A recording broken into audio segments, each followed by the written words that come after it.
வணக்கம். இன்னைக்கு village tasty ஃபுட்ல ராக்கெட் அடுப்பு எப்படி செய்யறதுன்னு தான் பார்க்க போறோம்.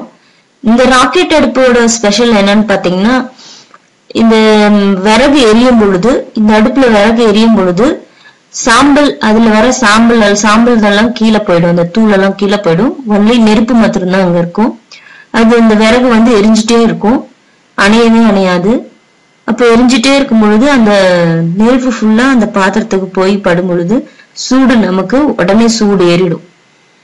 இந்த அடுப்போட ஸ்பெஷல் என்னன்னா, அடுப்பு அணையாது. அணைஞ்சாலும் நம்ம ஊத தேவையில்ல, விறகு வச்சா அதுவே நெருப்பு பத்தி எரியும். வாங்க இது எப்படி செய்யலாம்னு பார்க்கலாம். மணல் எடுத்துக்கோங்க.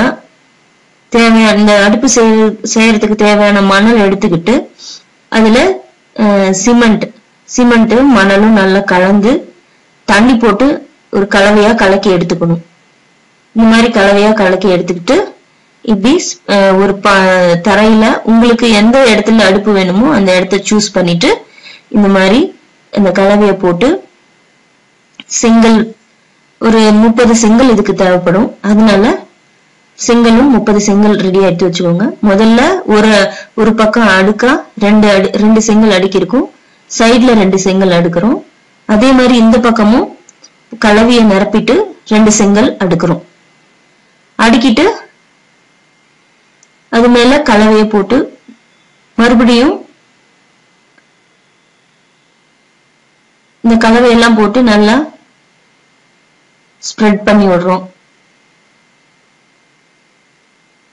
கலவையை கலக்கி நல்லா பூசியாச்சு.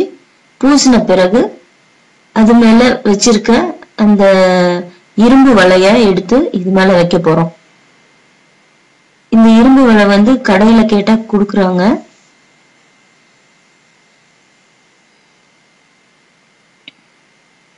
இந்த மாதிரி அடுப்பு செய்யறதுக்காகவே இந்த வலை ரெடி பண்ணி வச்சிருக்காங்க. இந்த இரும்பு வலையை வச்சு மேல இந்த சிமெண்ட் கலக்கின இந்த கலவைய நிரப்பி சுத்திலும் நம்ம நிரப்பி விடுறோம். மறுபடியும் அதே மாதிரி மேலையும் கீழையும் 2 செங்கல் வைக்கிறோம். வச்சிட்டு மறுபடியும் அது மேல கலவைய நிரப்புறோம். கலவையை போட்டு நல்லா இந்த செங்கல்ல பூசுறோம். செங்கல் கீழே விழாம இருக்கிறதுக்காக, இது நல்லா கொஞ்சம் ஸ்ட்ராங்கா இருக்கிறதுக்காக இந்த கலவையை போட்டு நல்லா பூசுறோம்.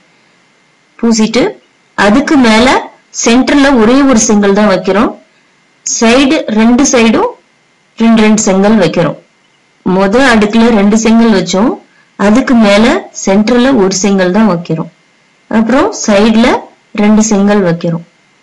2 செங்கல் வச்சு மறுபடியும் அந்த கேப்ல எல்லாம் இந்த கலவையை போட்டு நிரப்புறோம்.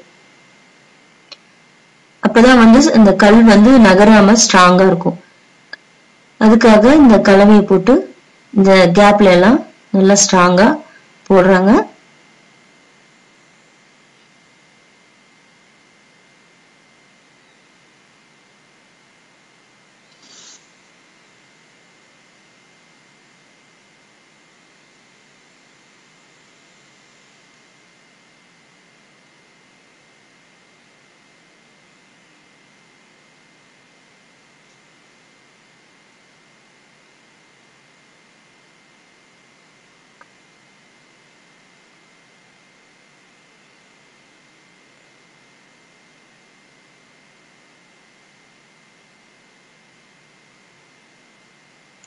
மூணாவது அடுக்குல சென்டர்ல ஒரு கல் வரணும், சைடுல 2 செங்கல் வைக்கணும்.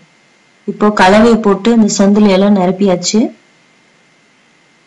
இந்த பக்கமும் கொஞ்சம் சந்தா இருக்கு, அதுலயும் கலவை போட்டு நிரப்புறோம். நிரப்பிட்டு மறுபடியும் பழைய மாதிரி மேல 2 செங்கல் வைக்கிறோம்.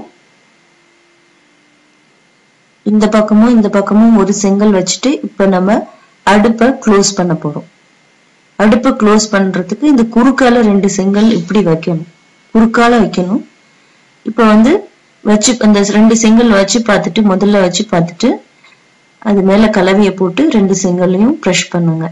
கலவை மேல பிரஸ் பண்ணுங்க, செங்கல் உட்கார்ற மாதிரி. செங்கலை அப்படியே பிடிச்சுக்கிட்டு இந்த கலவையை பூசுங்க. பூசும் பொழுது அந்த செங்கல் வந்து கீழே விழாம கொஞ்சம் ஸ்ட்ராங்கா நிக்கும். பாருங்க, இந்த 2 செங்கல்லையும் புடிச்சிட்டு இப்ப கலவைய இந்த செங்கல் மேல ஓரத்துல பக்கத்துல எல்லாத்தையும் பூசுறாங்க.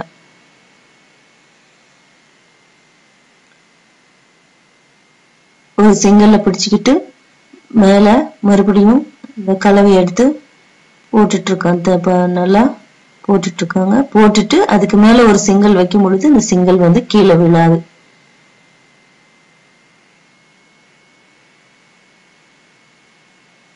இந்த பக்கமும் அந்த கலவையை போட்டுட்டு செங்கல் வைக்கும் பொழுது இந்த செங்கல் வந்து கீழே விழாது. பாருங்க, போட்டாச்சு. செங்கலும் வச்சாச்சு. இப்ப அந்த குறுக்கால வச்ச செங்கல் வந்து கீழே விழாது, கொஞ்சம் நமக்கு ஸ்ட்ராங்கா இருக்கும். இந்த மாதிரி வைக்கும் பொழுது இந்த செங்கல் வந்து கீழே விழாது. இப்போ மறுபடியும் அந்த கேப்ல எல்லாம் சுத்திரும் செங்கல் வச்சுட்டு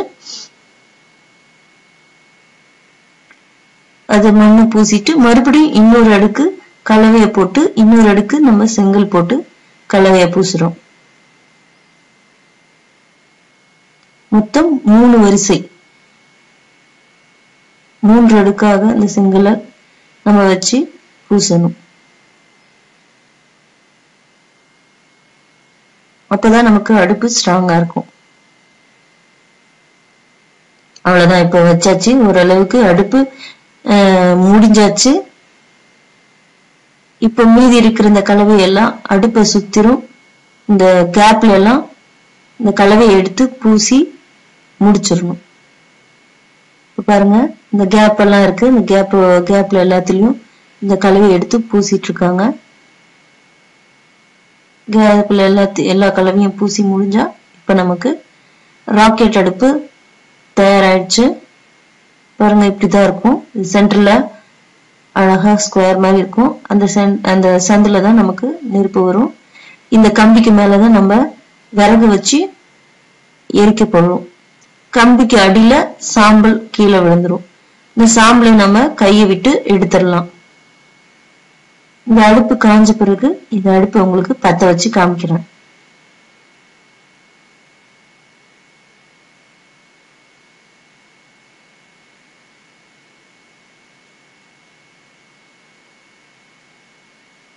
இப்ப நமக்கு ராக்கெட் அடுப்பு சூப்பரா ரெடி ஆயிடுச்சு.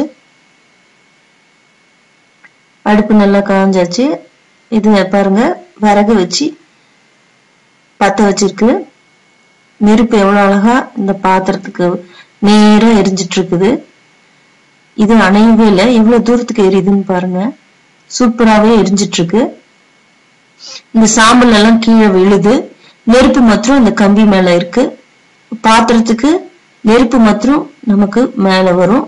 உடனே இந்த பாத்திரம் சூடேறி நமக்கு சீக்கிரத்துல சமையல் ரெடி பண்ணிடலாம்.